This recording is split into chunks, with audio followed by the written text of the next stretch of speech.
Oke, halo kawan-kawan semua.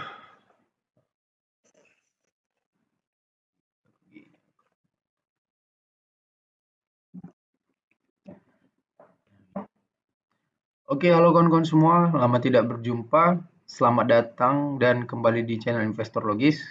Kembali lagi bersama saya di sini. Nah, kali ini saya akan pertama saya mau ucapin selamat tahun baru dulu ya buat kawan-kawan yang masih nonton support channel ini. Terima kasih. Nah, itu mercon kembang api tahun baru masih bunyi itu masih pada ada yang main. Ya, analisa ini saya buat tengah malam sih memang. Nah, di konten pertama di tahun 2024 ini saya mau eh, membuka sedikit-sedikit cara berpikir dan menganalisa kita terkait saham dan bagaimana menciptakan anggapan dasar atau hipotesis kita berhipotesis dari fenomena-fenomena yang sudah terjadi di bursa efek kita di saham. Nah, tanggal 29 Desember 2023, Bursa Efek Indonesia resmi ditutup tutup kerja. Jadi itulah ending dari 2023. Nah, market capital dari Bursa Efek Indonesia ini maksudnya itu adalah jadi kan Bursa Efek Indonesia ini itulah tempat seluruh saham itu kan, seluruh saham itu. Nah, dihitunglah semua market capitalnya. Nah, dapatlah angka 11.762 triliun di akhir 2023. Nah, ini market cap yang apa ya, cukup besar dan menembus eh, rekor dari sebelumnya, rekor terburuknya lah gitu. 11.762 triliun ya. Nah, terus saya melihat dan mencari berapa jumlah uang beredar yang ada di tahun 2023. Nah, ini saya dapat informasinya dari artikel dari CNBC, datanya juga dari BI ya, Bank Indonesia, jadi data resmi. Nah, dari data BI, posisi M2 pada November, M2 ini uang beredar ya. Nah, pada November 2023 tercatat sebesar 8.573,6 triliun. Nah, jadi kita bisa lihat di sini perbandingannya. Kita logikakan dasar ya. Ada uang beredar di Indonesia ini 8.573,6 triliun di bulan November 2023. Oke. Nah, di bulan Desember, satu bulan setelahnya, market cap IHSG waktu ditutup tahun buku 2023 11.762 triliun. Oke. Jadi ada cukup. Jadi artinya market cap atau harga saham di IHSG lebih mahal atau lebih dihargai mahal ketimbang uang yang beredar. Nah, jadi ini kan selisihnya besar juga, 11.762 triliun dibanding uang beredar 8.573 triliun. Nah, ini kan data November, buatlah Desember dia naik jadi 8.600 triliun. Tetap juga jauh perbedaannya kan? Nah, jadi saya membangun hipotesis bahwasanya market market saham kita di 2024 nanti akan dibuka dengan posisi indeks harga saham kita sudah kemahalan. Nah, sebetulnya asumsi ini bukan berarti ingin mengatakan bahwasanya tahun depan bukan waktu yang tepat untuk membeli saham. Tetap sekalipun saham market cap IHSG itu mahal, tinggi, tetap akan ada juga saham-saham yang under value. Nah, tapi jumlahnya jadi semakin sedikit. Berbeda ketika market cap IHSG jatuh, sementara uang beredar banyak. Nah, saya akan buktikan hipotesis ini dengan kembali ke tahun 2020. Nah, kita pakai logika kita aja ya. Nah, sebelum itu kita harus pahami dulu apa itu uang beredar. Uang beredar merujuk pada total nilai uang tunai dan bentuk uang yang dapat digunakan dalam kegiatan ekonomi suatu negara pada suatu waktu tertentu. Ini mencakup uang kertas, koin, serta deposito berjangka dan simpanan yang dapat ditarik di bank. Uang beredar merupakan bagian penting dari sistem moneter suatu negara dan memainkan peran vital dalam mendukung aktivitas ekonomi. Nah, jadi contoh uang beredar itu ada seperti uang kertas dan koin. Nah, termasuk mata uang tunai beredar masyarakat. Jadi uang tunai seluruh yang kalian lakukan untuk transaksi jual beli, beli bakso ini kembaliannya, beli kancing peniti, beli bensin, nah inilah semua uang kertas dan uang koin. Oke. Kemudian ada simpanan di bank. Sejumlah uang yang disimpan oleh individu, perusahaan dan pemerintah di rekening bank yang dapat ditarik atau diakses sebagai bentuk uang yang beredar. Nah, contohnya uang di ATM Bank Mandiri kalian, BCA, BRI, BNI. Nah, itulah yang bisa ditarik ataupun ditaruh lagi di rekening kita. Kemudian deposito berjangka, uang yang ditempatkan dalam deposito berjangka di bank yang tidak dapat ditarik sebelum jatuh tempo tanpa denda. Nah, itulah uang beredar tadi kan yang si 8.500 triliun 8.573 triliun tadi. Nah, ini itu tadi saya katakan kalau misalnya market cap kita, bursa efek kita lebih tinggi nilainya daripada jumlah uang beredar, maka saya berhipotesis bahwasannya harga saham-saham akan mahal. Nah, maka saya harus buktikan kalau misalnya market cap IHSG rendah, lebih sedikit daripada jumlah uang beredar, itu artinya banyak saham yang murah dan posisi sedang resesi atau gimana lah, kita nggak tahu, banyak situasi krisis ekonomi lah gitu kan. Nah, saya bisa buktikan itu dari data tahun 2020. Kita perhatikan ya. Nah, tadi itu saya rangkum sebagai tanda-tanda harga saham sudah mahal dan sekarang saya buktikan tanda-tanda harga saham banyak yang murah. Nah, ini data dari Kontan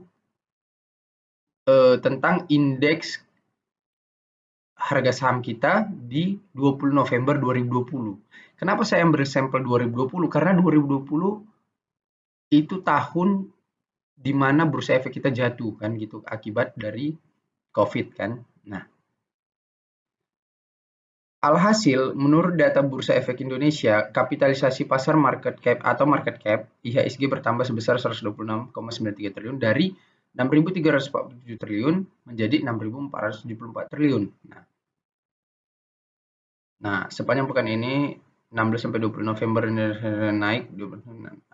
Jadi, ketika IHSG kita berada di 5.571 di 20 November 2020, market cap kita itu ada di 6.474 triliun. Oke, 20 November 2020 ya. Market cap kita itu 6.474 triliun. Nah, kita lihat berapa uang beredar pada November atau Desember 2020. Kalau misalnya uang beredar lebih banyak dibanding nilai IHSG kita, dibanding nilai saham kita, artinya saham sedang terdiskon banyak dan sedang murah. Pasti banyak saham-saham yang murah. Nah, oleh karena itu saya harus membuktikannya dengan pastikan bahwasanya uang jumlah beredar lebih banyak daripada nilai market cap Bursa Efek Indonesia kan gitu. Nah, ini buktinya. Nah, ini data dari Bank Indonesia. Likuiditas perekonomian atau uang beredar dalam arti luas M2 meningkat pada Desember 2020, didorong oleh komponen uang beredar dalam arti sempit M1. Posisi M2 pada Desember 2020 sebesar 6.900 triliun atau meningkat 12,4%. Nah, pada Desember 2020 total uang beredar ada 6.900 triliun. 6.900 triliun ya pada Desember 2020. Sementara IHSG kita tadi, market cap kita di 6.400. di 6.474 triliun. Artinya kan ada misprice itu. Total uang beredar lebih banyak daripada bursa efek kita. Ya kan? Artinya ada banyak penumpukan uang yang dipegang masyarakat yang sebetulnya bisa untuk diinvestasikan. Atau uang beredar yang di-print dari bursa efek dan siap didistribusikan ke masyarakat lewat bank-bank yang ada di Indonesia. Dengan cara mungkin mempermudah regulasi peminjaman, pengajuan kredit, atau menurunkan suku bunga. Ya kan? Otomatis kan orang banyak minjem kan? Karena suku bunga turun, regulasi dipermudah. Nah, terdistribusilah uang yang baru di-print tadi kan, berputarlah roda ekonomi. Itu siklusnya, cara bermainnya. Nah, jadi ketika indeks saham lebih rendah daripada jumlah uang beredar, maka asumsinya adalah tanda market sedang punya peluang besar untuk kita sebagai investor saham untuk membeli saham karena sedang lagi terdiskon dan harga murah. Itu ya poinnya, nangkep ya. Nah, jadi saya memberitahu informasi ini supaya kita bisa membaca gejala dan memberikan perhitungan yang cukup tinggi dan rasional terkait keputusan kita untuk membeli saham gitu. Nah, biasanya ciri-cirinya ketika market cap lebih mahal daripada jumlah uang beredar, biasanya saham murah itu sedikit, paling 1, 2, 3. Nah, tapi disitulah tugas kita sebagai investor saham yang value investing harus jeli melihat peluang dan mencari saham yang wonderful company tapi under value atau fair value ya, gitu. Oh iya kawan-kawan, satu lagi saya lupa mau menyampaikan tentang jadwal kerja bursa saham kita di tahun 2024 ini ada sebetulnya pengumumannya di website Bursa Efek ya, tapi mungkin nggak salah juga kalau saya beritahu di channel ini ya, di konten ini. Nah, di bulan Januari akan ada libur di hari Senin tanggal 1 tahun baru ya. Nah, jadi tanggal 2 berarti artinya market udah buka ya gitu. Jadi ada perdagangan di tanggal 2. Cukup singkat juga libur tahun baru kali ini ya, tapi nggak apa-apa, kita harus semangat. Kemudian di Februari ada di bulan Kamis lagi. Di hari Kamis tanggal 8 peringatan Isra Mi'raj Nabi Muhammad SAW, kemudian Jumat tanggal 9 cuti bersama tahun baru Imlek, dan ini kalian bisa lihat selanjutnya ini Maret ada 3 tanggal, April banyak libur ya, soalnya ada cuti bersama Lebaran lah, banyak libur di April sama Mei. Nah, untuk November gak ada libur ya. Juli juga nggak ada libur, Agustus juga, Oktober juga, November juga. Tapi kita harus baca catatan di bawah ini juga. Yang pertama tahun baru Imlek 2575 Kongzili 10 Februari 2024.